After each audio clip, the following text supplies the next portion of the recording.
Growing up in our Amish home, we did not have any presents, no Christmas tree, no Santa Claus.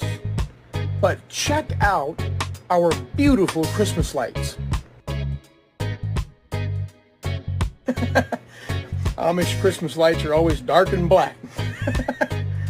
Remember when my wife got me with a train horn? Now it's my turn. I'm about to get her back. Hey, babe.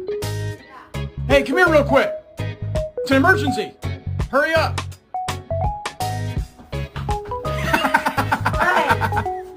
Wow, that is messed up. Can't even identify as garbage anymore. Man. Won't even let me vote. I guess it's a risk of starting something or whatever.